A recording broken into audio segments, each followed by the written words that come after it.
erro também no ponto 3.3. Também tem erro.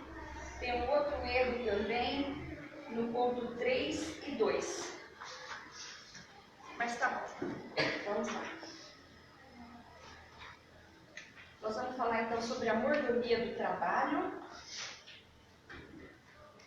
A leitura bíblica já foi passada. O objetivo geral da lição é esclarecer que o trabalho honesto dignifica e enobrece o cristão. Os objetivos específicos é mostrar o trabalho de Deus na Bíblia. Aí tem gente que fala assim, quantas vezes a gente não ouviu essa coisa, né, Jacó? Quem será que inventou o trabalho? Hoje a gente vai saber, foi Deus. Ele já começou trabalhando para nos ensinar. Correlacionar a Bíblia ao trabalho, elencar os princípios cristãos para o trabalho. A leitura bíblica em classe, né? Que teve aquele erro, o verso 7 e o 6 estavam marcados como o mesmo também, na hora de imprimir. Ponto central, nós vamos falar do trabalho honesto. Esse sim, né, dignifica, enobrece, enriquece. Então, os assuntos da lição de hoje é o trabalho na Bíblia, o trabalho de Deus na Bíblia, o trabalho de Deus na criação do universo, o trabalho de Deus na criação do homem. Deus continua a trabalhar, a Bíblia e o trabalho e a mordomia do trabalho. O homem foi criado para o trabalho antes da queda e depois da queda, princípios cristãos para o trabalho. O homem deve trabalhar com o suor do seu rosto, sempre, né? Isso é trabalho, muito trabalho. O trabalho deve ser dioturno, de dia e de noite. Não ser pesado a ninguém. O preguiçoso nem deveria comer. Aliás, quando o preguiçoso come, só engorda, né? Porque não trabalha e fica comendo. A relação de empregado e empregadores. O assunto dessa semana nos mostrará que Deus não fez o homem para viver ociosamente, mas para lavrar e guardar o jardim do Éden. Tem aqui? Você não trouxe, né? Não trouxe. Tomou o Senhor Deus o homem e pôs no jardim do Éden para lavrar e guardar. Assim veremos como a Bíblia apresenta o conceito de trabalho, sua mordomia e os princípios cristãos para o trabalho.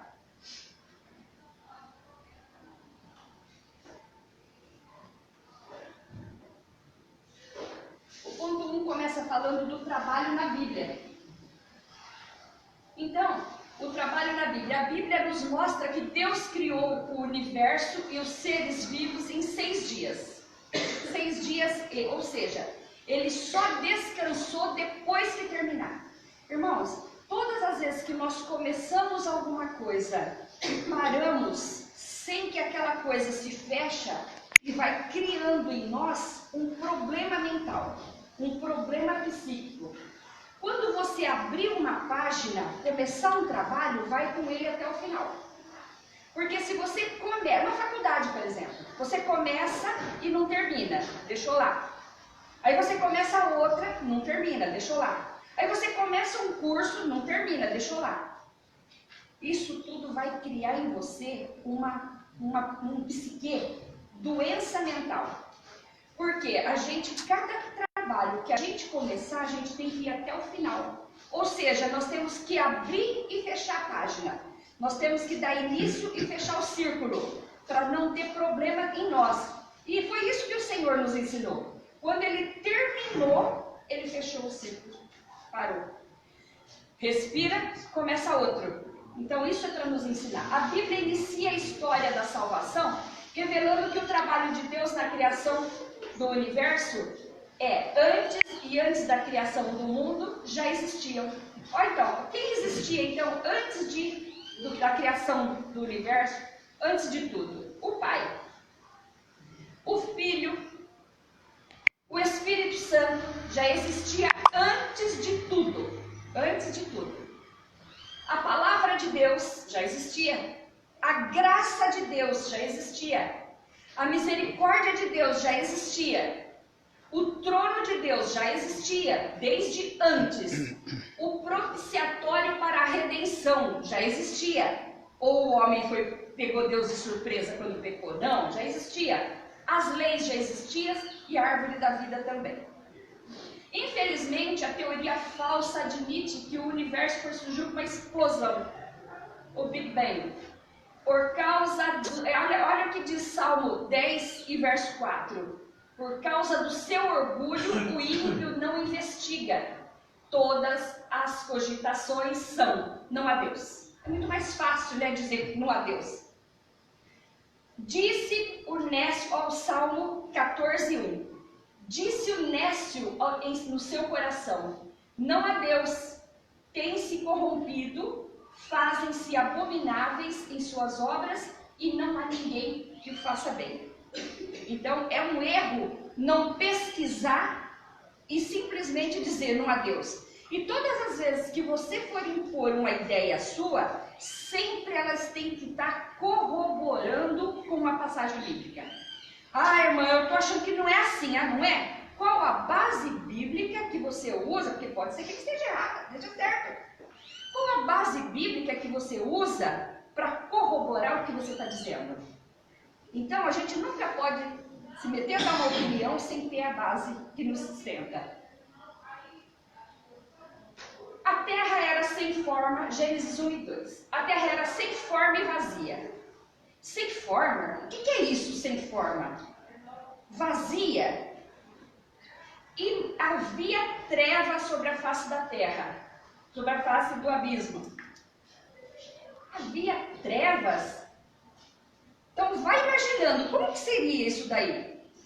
E o Espírito de Deus se movia sobre a face das águas. Bom, então aí a gente começa a entender, pegar o original. Porque quando eu leio assim, e a terra era sem forma e vazia, e havia trevas sobre a face sobre a face do abismo, e o Espírito se movia. Como que era tudo isso? O que é isso dentro da minha cabeça? Bom, eu tenho que pegar uma Bíblia e ver o original. O que será que Moisés escreveu aqui para me fazer entender o trabalho de Deus? Então, se eu for lá para o original, eu vejo sem forma, no hebraico, Tohu Vahuvu, que significa inóspita. Bom, então a terra foi traduzida como sem forma, mas ela era inóspita. Não tinha habitante, não tinha como habitar também daquele jeito. Como os outros, eu acho que eles são, porque eu nunca fui eles. O Pai, Filho e Espírito Santo começaram a trabalhar. Aí, rocher significa escuridão. Aí eu pego lá, e havia trevas. Trevas é uma escuridão. No original ele está rocher, escuridão. Bom, então ela era inóspita e escura. O que era esse escuro? Se você pegar o ídolo também, nesse contexto, Moisés estava dizendo que naqueles dias ela era inóspita, escura, e um vapor saía. Então isso se tornava inóspito, um vapor ácido saía, ficava rolando ali. Então ela não tinha condições de ter vida. E aquele abismo? E a face do abismo. Abismo é teon. Então aquele mar, quem aqui já fez uma viagem de navio? Um cruzeiro. Você sabe que quando a gente sai ali fora e olha o mar, é treva pura, né? É uma treva, aquilo é um abismo. Moisés, quando imaginou aquilo lá, ele falou, isso é um abismo. Era um abismo, olha, e um abismo das águas, era tão escuro, porque alto mar é muito negro, é muito escuro. Tá? Então, ali ele falou, um abismo. Então, Moisés traduziu de acordo com o que ele entendeu quando Deus falou com ele. Porque assim diz o Senhor que tem criado os céus. O Deus que formou a terra e a fez, ele confirmou. Não a criou vazia, mas a formou para que fosse habitada. Eu sou o Senhor e não há outro. Então Deus teve o trabalho de criar e pôr tudo para funcionar. Quando ele, naquele escuridão, pôs a luz, ele já fez dia e noite. E o ano começou a contar ali. O trabalho na criação de Deus. Gênesis 1 e 1. Bereshit bara, ali ó, aquele ali. E no princípio criou, bara, criou Deus os céus e a terra. Aí, Josué 17:15, ele fala assim, ó, sobre a floresta e o espaço ali para vós na terra. Irmãos, quando ele está falando aquilo ali, Josué está falando para o povo. Vocês vão ter que criar do nada algo para vocês viverem, sobreviverem. Um trabalhador braçal, vendo a sua profissão sendo substituída por máquinas e computadores, se sente perdido e sem chão. Não tenho mais trabalho. Cada indivíduo tem que enfrentar a competitividade sem fronteira e desleal da tecnologia. Nós vimos aqui ontem, a semana passada, o poder da tecnologia. Nós vimos aqui que nós todos, inclusive o Brasil, estamos nas mãos por um fio. A qualquer momento, se alguém tocar aquele botão, simplesmente apaga tudo. Né? Nós vimos o filme Snowden, traidor ou herói? Ele que entregou isso para os jornalistas e nós ficamos sabendo, e é um documentário bem importante que vocês podem assistir. Isso também aconteceu com os efraimitas no livro de Josué, que é aquela frase, que as duas frases se cruzam na palavra de Deus. E a palavra de Deus, por meio do líder de Israel, diz: crie a partir do nada, ou seja, você tem que ser inventivo, reinventar a si mesmo, imaginar, sonhar e realizar. Você pode, porque o Eterno está contigo. Foi isso que Josué falou para os efraimitas, que estavam totalmente perdidos e sem chão, sem saber para onde ir, o que fazer. Então, olha, quer saber o que vocês vão fazer para começar a vida de vocês? Crie do nada, inventa, sonhe. É isso que Josué falou. Deus continua a trabalhar. E Jesus respondeu: meu Pai trabalha até agora e eu trabalho também. João 5:15, 17, todos nós sabemos. Eu estou no primeiro tópico, tá? O ponto 3 da lição. O Deus revelado nas Escrituras, o Criador dos céus e da terra, trabalha em prol da sua criação. Porque desde a antiguidade, Isaías 64:4, porque desde a antiguidade não se ouviu, nem com o ouvido se percebeu, nem com os olhos se viu um Deus além de ti, que trabalha para aquele que nele espera. Deus trabalha ou não trabalha, irmãos, todo dia até hoje? Eu quero mostrar uma experiência minha, né? Olha ali.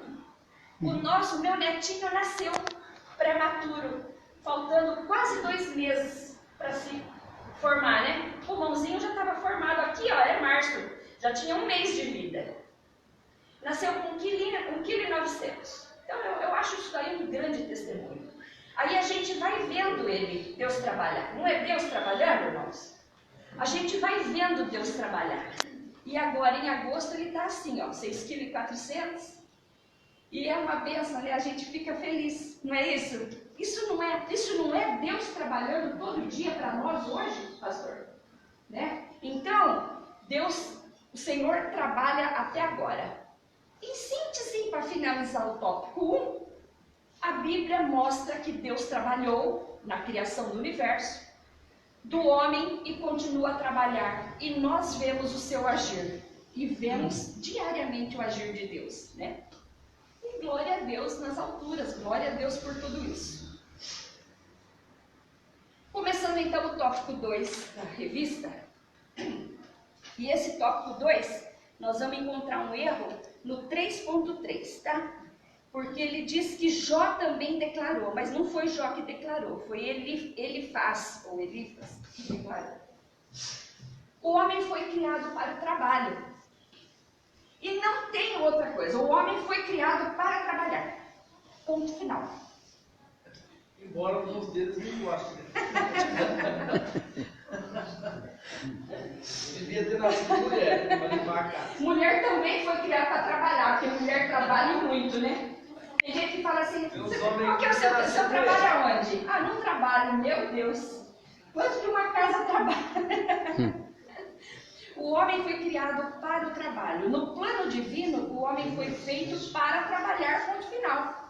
Gênesis 2,15, e tornou o Senhor Deus o homem, e formou o Senhor Deus o homem do pó do jardim, e pôs no jardim do Éden para lavrar e guardar.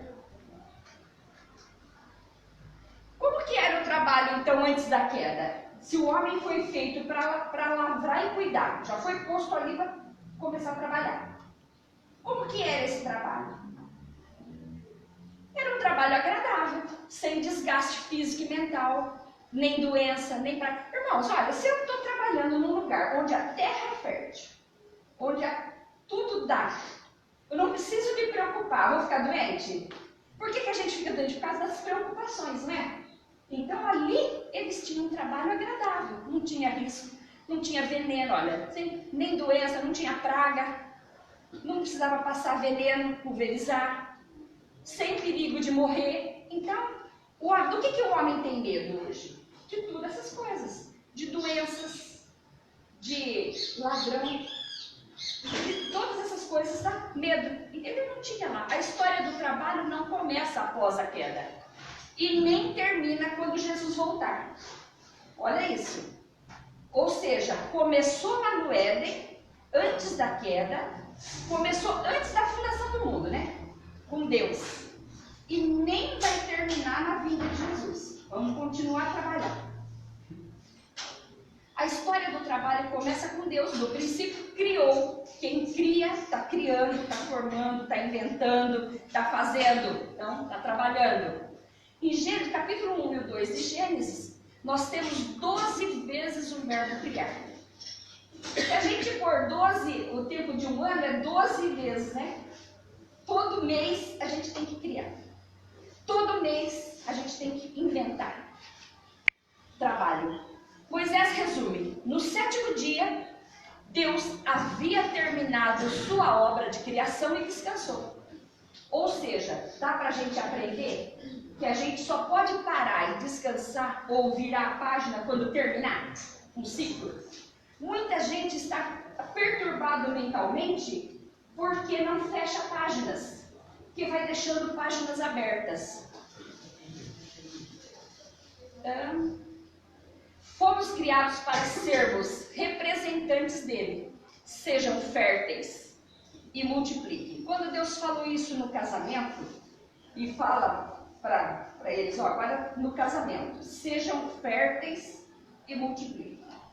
O que é que Deus está falando para aquele casamento? Sejam férteis. Vocês primeiro façam a fundação desse casamento, põe raiz nele, fazendo o quê? Organizando as finanças. Você está falando conosco hoje. Então, olha, casal, vocês sejam férteis.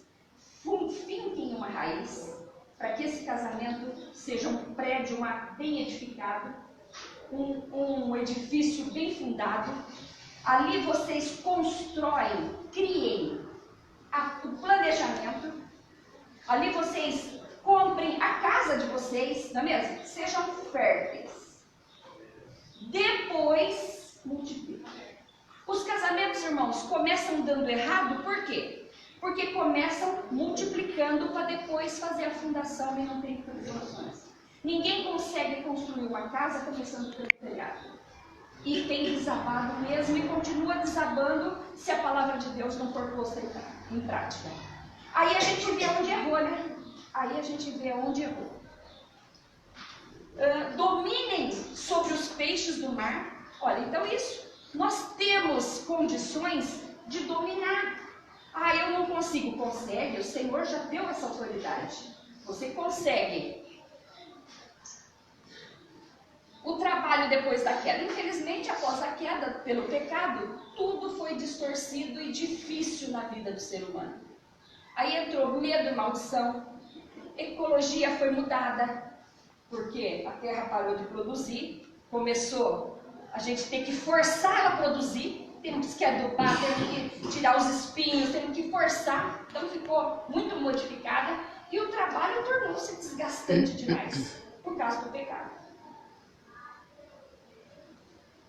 Gênesis capítulo 4, 17 a 24, a gente encontra a descendência de Caim.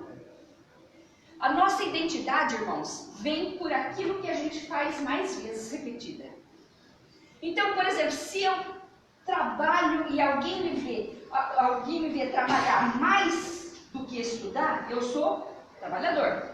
Que alguém vai lembrar de você pelo aquilo que você faz. Presta bem atenção nisso, irmão. Caim foi lavrador. Gênesis 4:2. Mas ele teve seu trabalho reprovado, porque ele trabalhou tanto, ele arou, ele plantou, ele fez, ele colheu e na hora da colheita foi lá e levou coisas que Deus não queria. De repente aconteceu o que nós falamos na aula passada. Ele escolheu dentre os ruins o que tinha de melhor. Por quê? O melhor mesmo já tinha de Ceasa. Aí ele pegou do que sobrou de melhor e pegou o que tinha ali do ruim, o que tinha de melhor ele deve ter levado lá para Deus. E nós vimos na aula passada que não é assim que se tira as coisas de Deus. Tem que tirar as coisas de Deus do melhor, do seu melhor. Lameque, quando a gente lembra de Lameque na Bíblia, a gente já lembra de aquelas duas mulheres falando. Então, ele era um trabalhador? Claro que era. Mas o que é que deixou ele com a taxa, o adultério? Porque as coisas que a gente faz com mais intensidade nos taxa. Ele poderia ser trabalhador, ele era um filho, um bom filho, podia ser tudo. Só por ser adúltero, a Bíblia já taxou ele, Lameque, adúltero. Ficou queimado, você queimou. Jabal, construtor de tendas e pecuarista. Gênesis 4, 20. Jubal, líder na música, construiu aparelhos de música. Tubal-Caim, metalúrgico, mexia com cobre, com ouro, fazia portão, fechava, cercava os muros, né? Então fazia estrutura metálica. Os descendentes vamos voltar de novo o culto. Eles eram trabalhadores, faziam de tudo, mas foram taxados por aquilo que foi mais forte na vida deles. Vamos começar o culto de novo para Deus.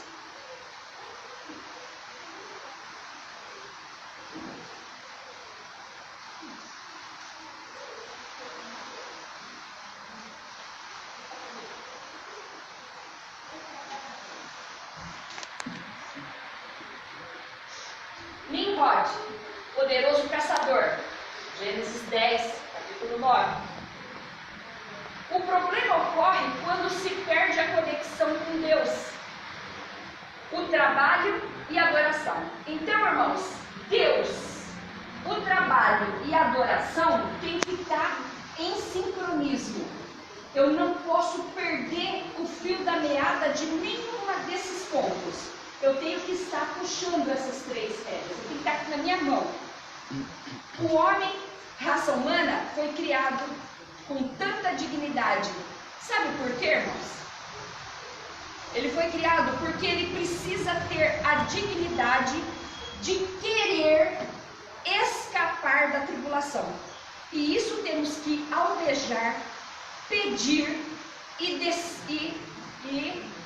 desejar ardentemente. Quando você pensa em Davi, eu falo Davi, o que vem logo à mente de vocês? Cuidador de ovelhas? Pastor de ovelhas. A gente já lembra lá do Salmo 23. Porque é muito forte, né? Esse salmo. E se eu falar Samuel, profeta? Aí a gente já lembra logo dele fazendo um serviço de profeta mesmo. Então já vem logo a mente da gente. Porque ele fazia outras coisas? Fazia. Só que isso é uma forte na vida dele. Saul, quando eu falo de Saul, e nós vamos falar dele, explicar um pouquinho mais adiante. Saul, o que eu lembro de Saul?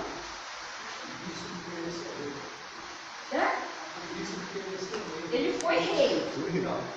E que mais?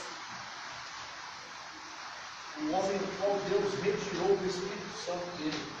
Então, cometeu um monte de atrocidades, né? Perdeu o reinado. Saul, quando eu lembro de Saul, perdeu o reinado. Quando eu lembro de Vasti, perdeu o reinado. E quando eu falo de Moisés? Falo Moisés para vocês. O que vem à mente de vocês? Um líder e 2 milhões de pessoas na frente. É ou não é? Cada um tem uma coisa diferente, porque pode ser que você tenha um outro ponto. E se eu falar de Vilma? Autoescola. Aí. Tá vendo? Uns vão falar autoescola, mas agora vamos usar um outro contexto. Outros vão falar professora da escola dominical, não é mesmo? Então cada um vai ver no ponto. Mas acontece que eu não falei o contexto. Não sou eu, é a Vilma Cardoso. O que vocês vão lembrar dela? E agora? Aquela feijoada que ela faz. Aquela farofa deliciosa. Pronto. Vocês estão vendo, irmãos, como o contexto... Velho, eu fiz isso aqui para brincar mesmo com vocês em contextos, tá? Porque o contexto é tudo.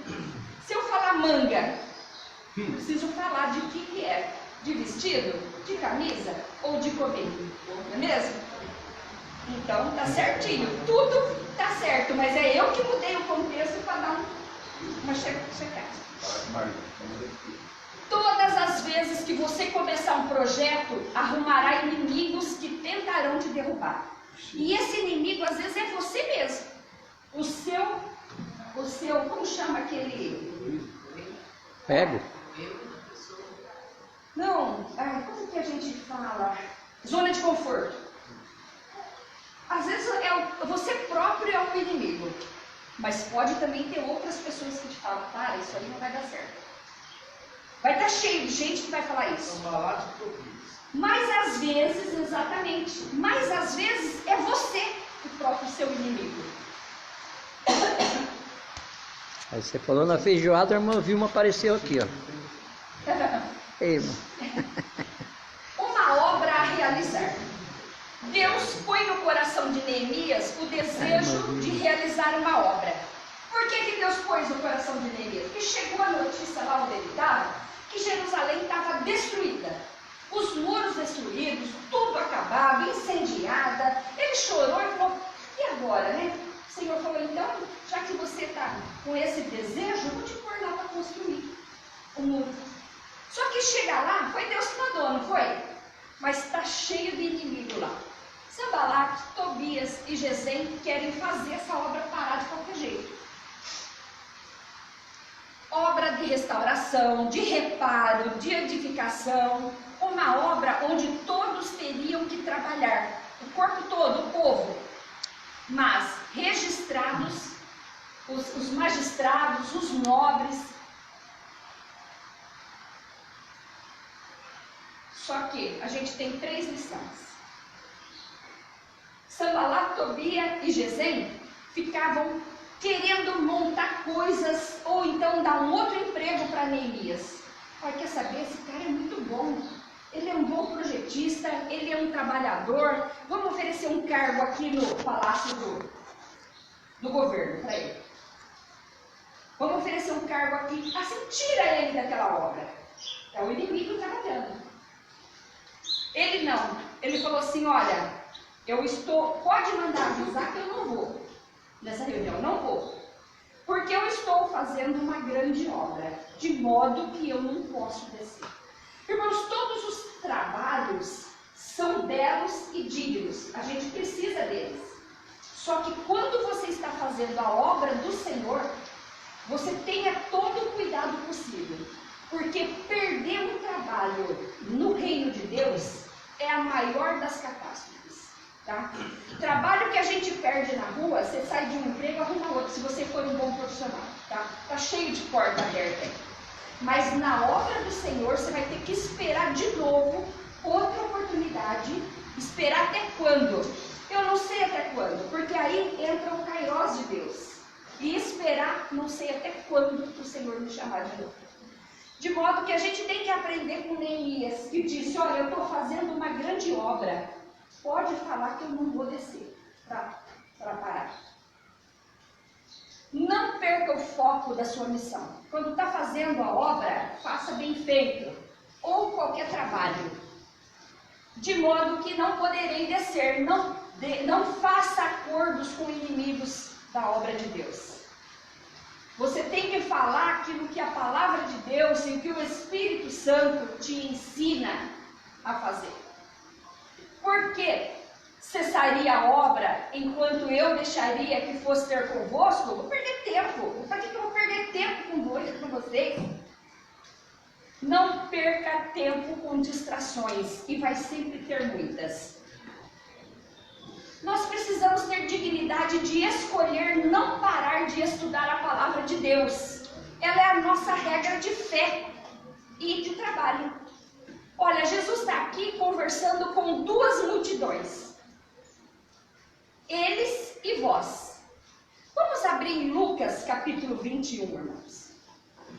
Lembra que na aula da mordomia do dízimo, nós entendemos quem eram os judeus e quem era a igreja, naquela aula.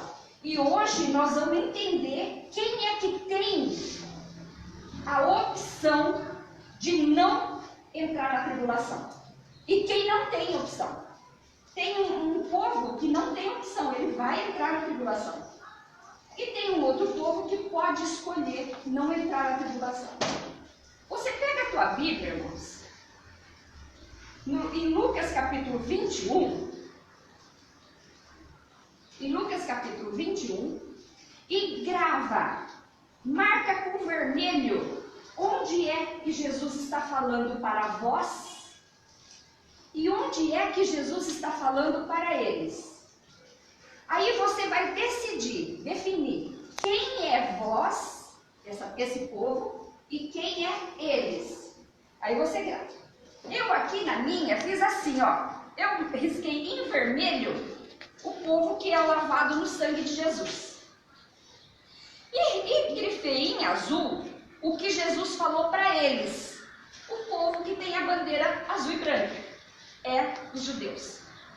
Aí, Jesus então vai falar para vós. Começa assim, ó. Então ele está falando para dois grupos, vós e eles. Começa assim, o versículo 6. A estas coisas que vedes. 6, 7, 8 e 9. Jesus falando para vós. Para vós. Nós aqui, igreja. Então disse Jesus: estas coisas, dias virão em que não ficará pedra sobre pedra que não seja derrubada. Perguntaram-lhe então: Mestre, quando sucederá isto? E que sinal haverá de quando essas coisas estiverem para se cumprir? Pausa, irmão.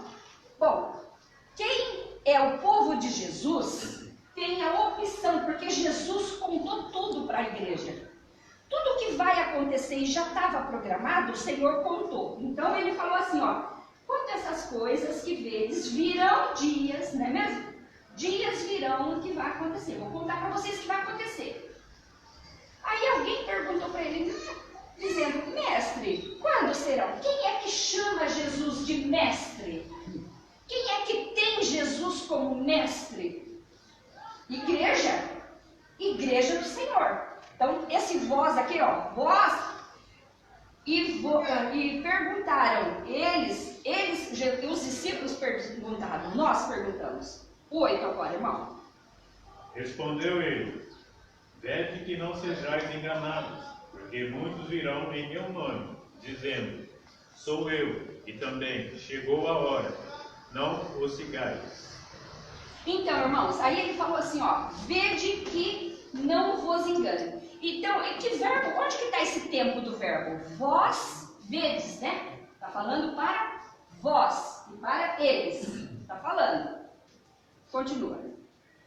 Quando ouvirdes falar de Quando guerras vós ouvirdes, né? Olha o verbo aí. Pode falar. e revoluções, não vos assusteis, pois é necessário que primeiro aconteçam essas coisas, mas o fim não será logo. Exato. Agora, do 12 ao 20. Ele vai continuar falando para nós aqui. Antes, porém, de todas essas coisas, lançarão mão de vós e vos perseguirão, entregando-vos às sinagogas e aos cárceres, levando-vos à presença de reis e governadores, por causa do meu nome. Antes de todas essas coisas, que coisas? A tribulação que está perto, que está chegando. Lançarei mão de vós, perseguição para a igreja, perseguida. Continua. E isto vos acontecerá, para que deis testemunho. Continua. Assentai, pois, em vossos corações, de não vos preocupardes com o que haveis de responder. Olha isso, vai vir. Mas vocês não precisam se preocupar com isso. Tudo que for acontecer, eu estou no controle. A gente tem que crer. Continua. Porque eu vos darei boca e sabedoria, a que não poderão resistir nem contradizer todos quantos se vos opuserem. Continua. E sereis entregues até por vossos pais, irmãos, parentes e amigos, e matarão algum dentre vós. Continua. E todos sereis odiados por causa do meu nome. Contudo, não se perderá um só fio de cabelo da vossa cabeça, e na vossa perseverança que ganhareis as vossas almas. Olha, é perseverando que a gente vai ganhar a nossa alma. 20. Quando, porém, virdes Jerusalém sitiada de exército, sabei que está próximo à sua devastação. E Jerusalém já está, né, meus irmãos? A gente já está vendo. O terceiro templo já está aí, a todo vapor. Todos nós achávamos que o anticristo viria de Roma. Mas quem está se levantando nesse terceiro templo aí é o islamismo. O islamismo cresceu absurdamente. O protestantismo está sendo achatado. O Google está te ouvindo todo o tempo. Olha, você está querendo comprar um celular, ele já lança ali propagandas de celular. Olha, que tal esse? Te ouviu? Que tal esse? Não é mesmo? Então, já que o Google está nos ouvindo, a gente tem que sair falando. Jesus Cristo salva, cura e batiza no Espírito Santo. Jesus Cristo salva, cura e batiza. Porque a gente não pode entrar de mãos vazias, não é mesmo, irmão? Agora Jesus então continua o discurso, mas falando para eles. 21, 22, 23 até o 27. Marca aí na Bíblia. Então os que estiverem na Judéia, Quem é que vai estar na Judéia, se não os judeus? Não é mesmo? Continua. fujam para os montes. Os que se encontrarem dentro da cidade, retirem-se. E os que estiverem nos campos, não entrem nele. Continua. Porque estes dias são de vingança, para se cumprir tudo o que está escrito. Ai das que estiverem grávidas, e das que amamentarem naqueles dias, porque haverá grande aflição na terra, que virá contra este povo. Ai das que estiverem grávidas, das judias que estiverem grávidas, tá? Naquele dia. Cairão ao fio da espada e serão levados cativos para todas as nações, e até que os tempos do gentio se completem, Jerusalém será. Haverá sinais no sol, na lua e nas estrelas, sobre a terra, angústia e as nações em perplexidade, por causa do bramido do mar e das ondas. Haverá homens que desmaiarão de terror, pela expectativa das coisas que sobrevirão ao mundo, pois os poderes do céu serão abalados. E aí Jesus encerra. Ele deu o começo, meio e agora ele finaliza para eles. E então se verá o Filho do Homem vindo numa nuvem, com poder e grande glória. fechou ali para eles. Volta para vós e continua falando para vós. 28 até o 28 ao 34. Ora, ao começarem estas coisas a suceder, Rebutai e erguei as vossas cabeças, porque a vossa redenção se aproxima. Ó, então ele falou o que ia acontecer e está falando para a igreja, ó. Quando vocês verem essas coisas, olhai para cima e levantai as vossas cabeças, porque a redenção está próxima. Ainda lhe propôs uma parábola, dizendo: vede a figueira e todas as árvores. Olha para a figueira, olha para Israel. O que está acontecendo ali é o que está dominando, determinando a vinda do Messias para nos resgatar.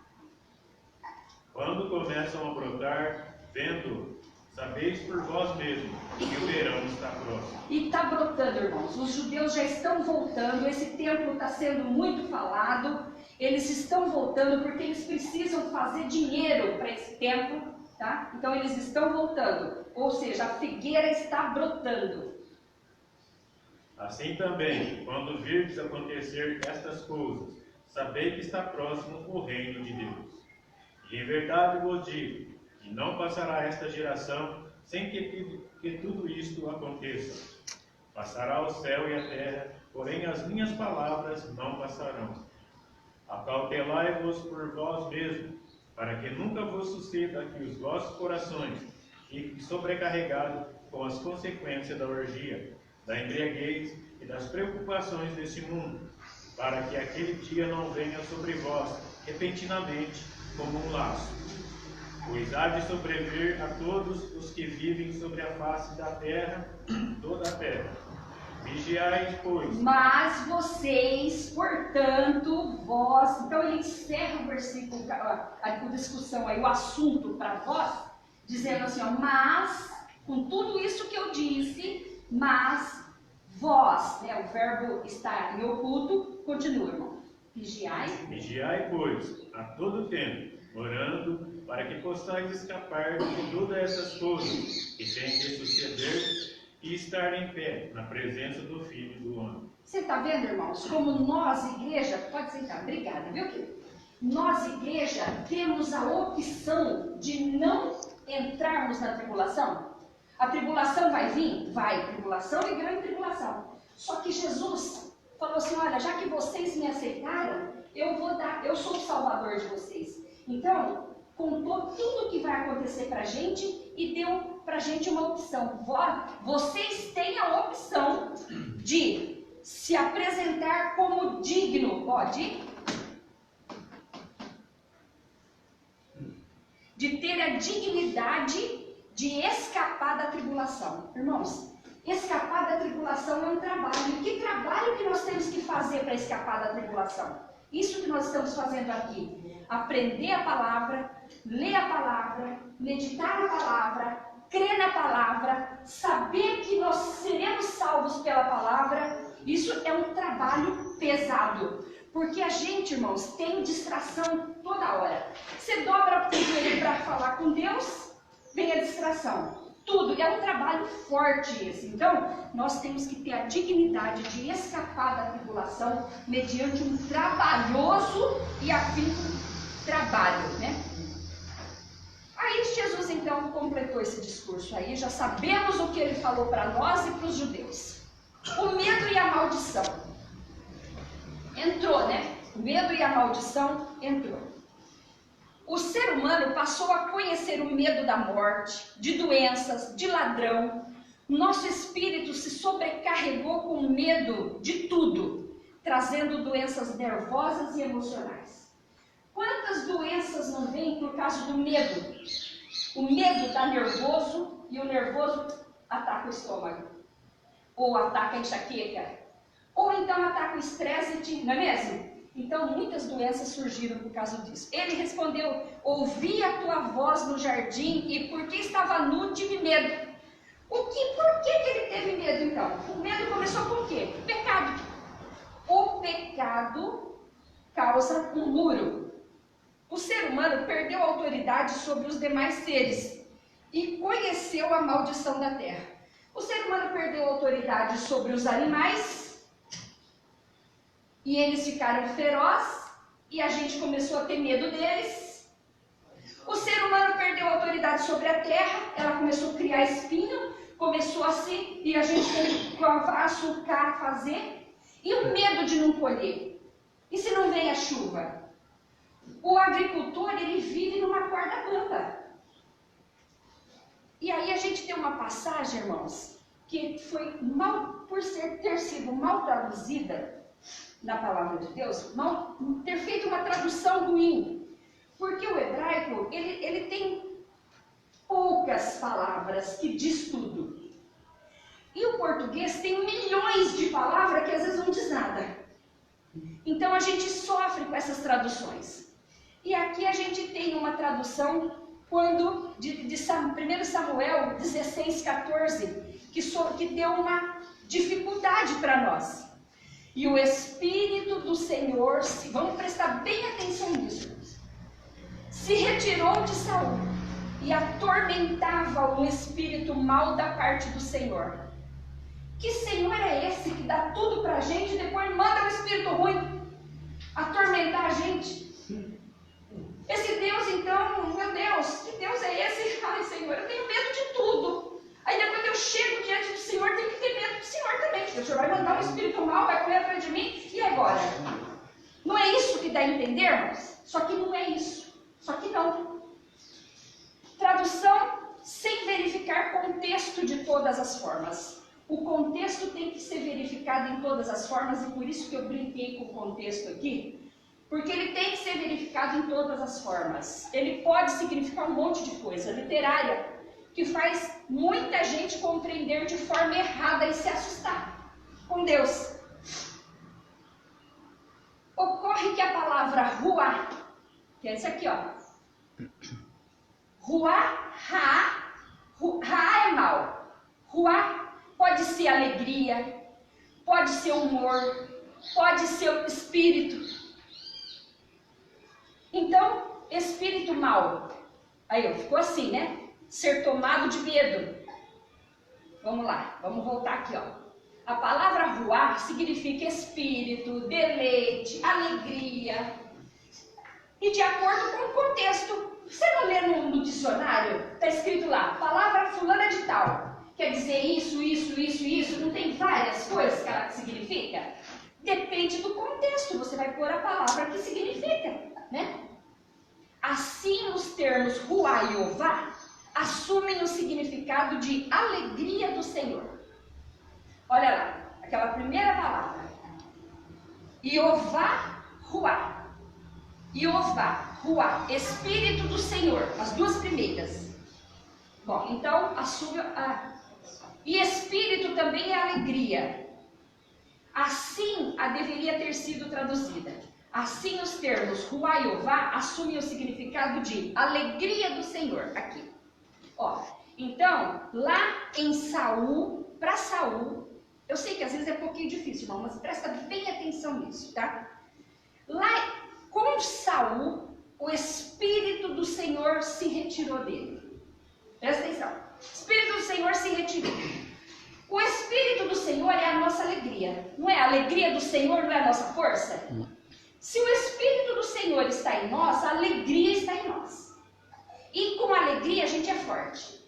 Quer uma pessoa parar o trabalho, é você entristecer ela. Ela não tem força, a tristeza tira a força.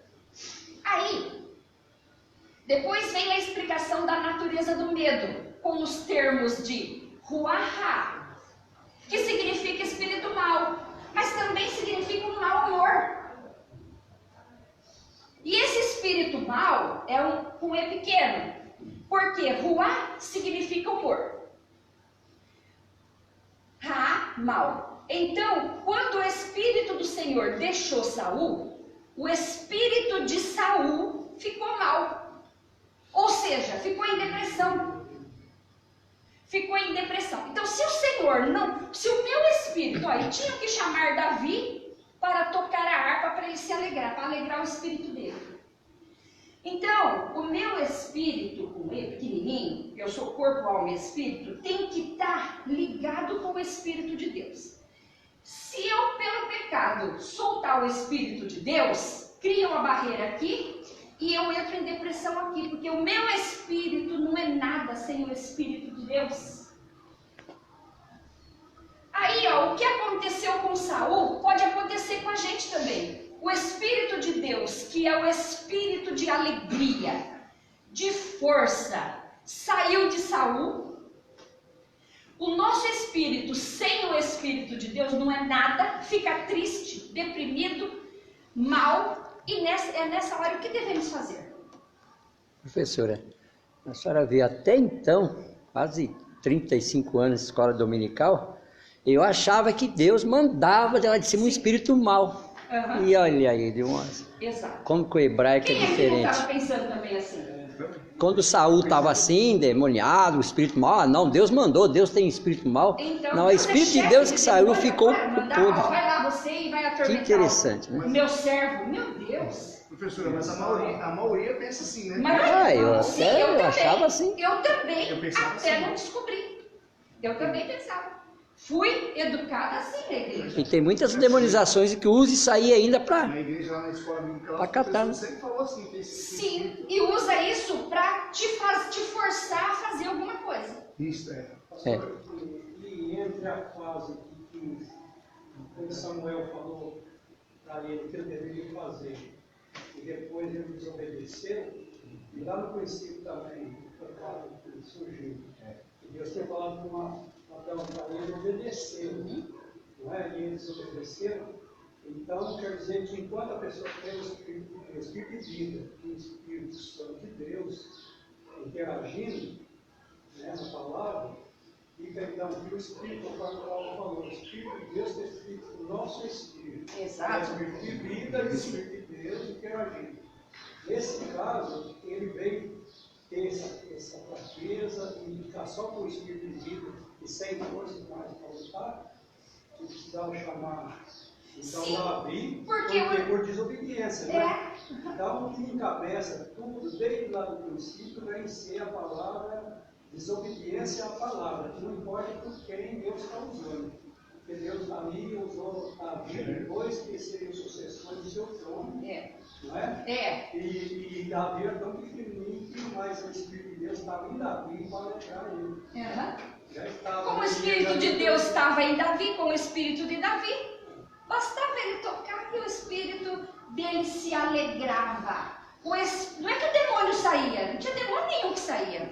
Olha, quem canta os males espanta, né? Que mal que espanta? O mal da depressão, do mau humor, espanta esses mal. Não é demônio, tá? Porque demônio não está nem aí com música, viu, irmão? Você pode estar cantando, não está nem aí, não. Agora, quando o Espírito de Deus sai, o meu espírito fica deprimido, triste, mal-humorado. O que eu tenho que fazer? Ouvir música resolve? Beber até cair resolve? Isso é pior. Fazer compra resolve? Tem gente que vai. Estourar o cartão de crédito, ficar com uma dívida. Ir para diversão resolve? Se tudo isso resolvesse, Saul teria resolvido o problema dele com facilidade.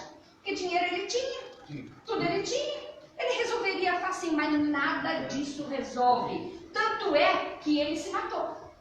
Ouvir música não resolve, porque senão Davi já tinha resolvido o problema dele. Beber até cair não resolve. Fazer compra e se endividar não resolve. Ir para as diversões não resolve. Mas o que é que vai resolver? Orar e implorar para que Deus perdoe o meu pecado e volte à alegria. Foi isso que Tiago falou e a gente não entendeu. Quem está alegre, canta. Quem está triste, a gente não entendeu o que Tiago falou. Mas Tiago pôs esse contexto ali. Então, se a gente está triste, irmãos, é porque o nosso espírito não está em conexão com o Espírito de Deus. O que a gente tem que fazer? Se jogar no chão, Senhor, perdoa, pede perdão. Irmãos, quando você cai numa cama de hospital, você não pede perdão até de coisa que você não fez?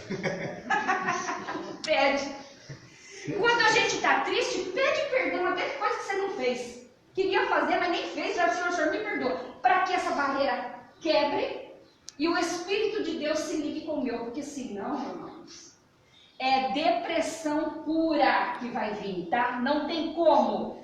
Então eu tenho que implorar para que Deus perdoe o meu pecado e volte a me alegrar. Porque, irmãos, se o meu espírito está conectado com Deus, eu posso até perder tudo. Eu continuo em paz. Posso até estar do lado do ente querido, levando para o sepultamento. Eu continuo em paz. Tá? Deus não manda espírito mal nos meter medo nunca. Nunca, irmãos. Deus é bom. Ele é o nosso socorro bem presente na hora da angústia. O que tem de medo, que dá medo na gente, é as coisas que o nosso espírito se liga, que é as coisas desse mundo, porque eu sou corpo, alma e espírito. E as coisas desse mundo, o que é? Medo de perder emprego, medo de não conseguir pagar minhas dívidas, medo de não ter coisa para... Medo de, ai meu filho, meu Deus, o que será do meu netinho, do meu filho? Medo, esse medo que atormenta a gente, vai encontrar refúgio e fortaleza em Deus. Nunca esse medo mora... Deus não manda espírito mal nos meter medo nunca. Esse medo mora em nós, tá? E não em Deus. A ecologia foi mudada também com o pecado, né? Que revolucionou tudo.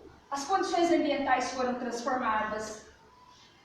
Em consequência, o homem viu-se a trabalhar penosa e arduamente. Maldita é a terra por causa de ti. Vocês amaldiçoaram a terra. Com dor comerás todos os dias. Olha aí, ó. E a gente lavra, e cuida, e ara, e faz, e ainda come veneno, porque as ervas daninhas querem tomar da gente. O que era leve e suave, a base do pecado se tornou pesado, brutal e desagradável. O trabalho tornou-se desgastante. Esse versículo é o símbolo do desgaste do trabalho na Bíblia. Com o suor do teu rosto comerá o teu pão, até que te tornes a terra. É comer com suor até virar pó. Em síntese, para finalizar o tópico 2, a Bíblia mostra homem e sua vocação para o trabalho antes e depois da queda. Princípios que estão: o homem deve trabalhar com o suor do seu rosto. O trabalho deve ser diuturnamente. Eis a perspectiva bíblica. Salmo 104, 23 diz assim, ó. Então, a palavra de Deus revela que o tempo de trabalho vai até a tarde. Ó. Então, sai o homem à sua obra e ao seu trabalho até a tarde. Ou à noite também, ó. Nem de graça comemos o pão de algum, mas com trabalho e fadiga, trabalhando dia e noite, para não sermos pesados. Pois comerás do trabalho das tuas mãos. Não ser pesado a ninguém. Não sejamos proveitosos da bondade alheia. Nem de graça comemos, já falamos, o grilo e a formiga. Um exemplo aí. Enquanto a formiga trabalhava, para juntar para o inverno,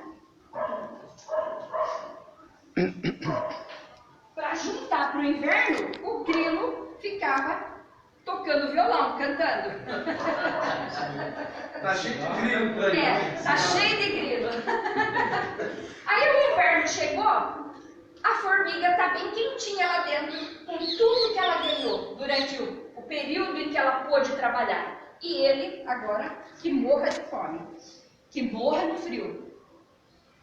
Mentalidade diabólica é achar que podemos fazer corpo mole. É do diabo isso, irmãos. Porque não é de Deus. O que não é de Deus é do diabo. Então é uma mentalidade diabólica. Esse versículo aí é fera, hein? Esse aí Meu sogro que não era crente, ele conhecia esse versículo. Né? Ele falava para os filhos, quem não trabalha não come. Aí, ó. E quem abusa esse versículo, fala, não, eu não trabalho, mas vou comer, engorda. E muito! Né? Então é um perigo, tá aí. Para quem você trabalha? A empresa te empresta mesa, cadeira, espaço, te dá salário, mas você trabalha para você. Você aprende e ainda leva experiência ganhando dinheiro. Napoleão Hill estudou 1000 milionários e descobriu que 80% deles começaram seus negócios milionários através de alguma empresa. Ganhar dinheiro é difícil. Multiplicar o dinheiro é mais difícil ainda. Mas perder todo o investimento e patrimônio é assim, ó. Uma mudança de governo já muda. 7 estratégias de milionário para administrar suas fortunas. Seja simples. O meu pai sempre dizia, ó, finge que é bobo para você encher o invernal. No bornal, vamos Um bornalzinho. era no bornal. Abençoar Cheio de ele. dinheiro. Tem gente aqui que não sabe o que é invernal, né? Seja simples, irmãos, que é todo bornal, o né? tempo, porque Um a bornal. pessoa que é simples, De ela alça, não assim, atrai de as pessoas pano. lá para ela. É muito ruim a gente ficar perto de pessoas arrogantes, né? Aprenda com os erros. Ó, você está trabalhando na empresa, o que a empresa faz para acertar? O que a empresa faz? O que ela errou para dar isso? Aprenda com os erros. Você está ali dentro ganhando experiência para você. Você está trabalhando para você no futuro. Invista no que você acredita. Eu quero dizer para a igreja, acredite que nós temos que investir no reino de Deus. Primeiro lugar, busca primeiro o reino de Deus e a sua justiça. Mas no mundo, o que você acredita que vai te dar uma rentabilidade? Invista naquilo. Inove. Faça como Josué falou para os efraimitas. Crie do nada, inove, invente, sonhe. Faça o dinheiro trabalhar para você. Tem gente, irmãos, que é escravo do dinheiro. Eu preciso comprar uma máquina que melhoraria o meu trabalho, mas eu não vou tirar da poupança. Ou seja, eu vou andar, vou trabalhar apertado, mas eu não vou tirar. Então, isso eu estou sendo um escravo do dinheiro. Porque se eu compro aquela máquina e facilita a minha vida, eu tenho mais tempo para a palavra de Deus, para a obra de Deus também. Então, não posso ser escravo do dinheiro. Faça investimentos. Investimentos na obra, investimento, comprar casa, faça. Perpetue seu patrimônio. Irmãos, não adianta nada ganhar e depois perder. Todos que ganharam muito, ficaram famosos e depois perderam, que vantagem deram? Serão referência? Não. Quem ganha e depois perde não é referência para ninguém. A relação de trabalho-empregado, patrões cristãos, então, os patrões cristãos, lógico, né, irmãos? Tem que trabalhar honestamente, até porque é de Deus, sob pena de serem condenados por Deus. Então, a pessoa que tem temor de Deus, que é o patrão que tem temor de Deus, ele vai obedecer às leis humanas e principalmente a de Deus.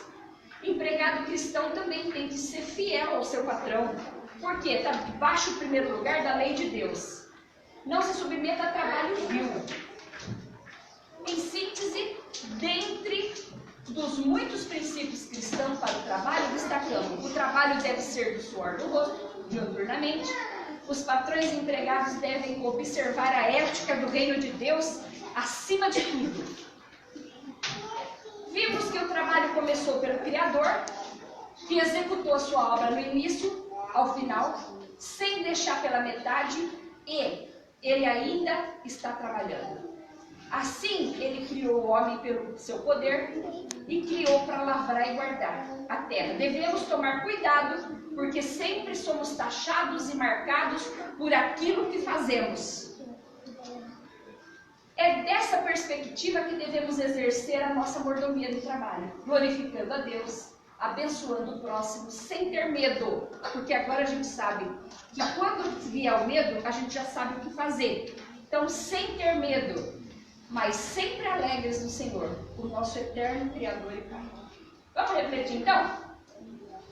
O que o início da história de salvação revela na Bíblia? Vamos ler junto. A Bíblia inicia a história de salvação, revelando o trabalho de Deus de criação do universo. O que nosso Senhor respondeu ao ser acusado de desrespeitar o sábado? Ao ser acusado de desrespeitar o sábado, nosso Senhor respondeu assim: Meu pai trabalha até agora e eu trabalho também. João 5,17. Quais foram as duas primeiras atividades laboriais do homem? Outro princípio é o exposto por Paulo aos Tessalonicenses: nem de graça comemos o pão do homem algum, mas com trabalho e fadiga, trabalhando noite e dia, para não sermos pesados a nenhum de vós. Isso. E essas duas primeiras atividades foi lavrar e guardar. E depois continua. Qual o princípio exposto pelo apóstolo Paulo aos Tessalonicenses? Nem de graça. Aí ele já respondeu. Qual o dever dos patrões e dos empregados? Os patrões cristãos têm o dever de zelar pelos direitos trabalhistas de seus empregados, sob pena de serem condenados por Deus. Próxima lição. Nós vamos falar sobre a mordomia das finanças. Que Deus abençoe a todos. Nós vamos aprender, então, irmãos, um pouquinho mais a distribuir o nosso dinheiro. Tá? Então, vamos falar sobre finanças na próxima semana. Tá? Pastor, eu não vou viajar, viu? Vai mais? Não. A semana que vem, sábado é feriado. Alguém aqui vai viajar? Se não for, domingo estaremos aqui, tá bom? Que Deus abençoe a todos, em nome de Jesus. Obrigado, Com uma linda. boa semana. Eu vi que era mim que caiu. Obrigado.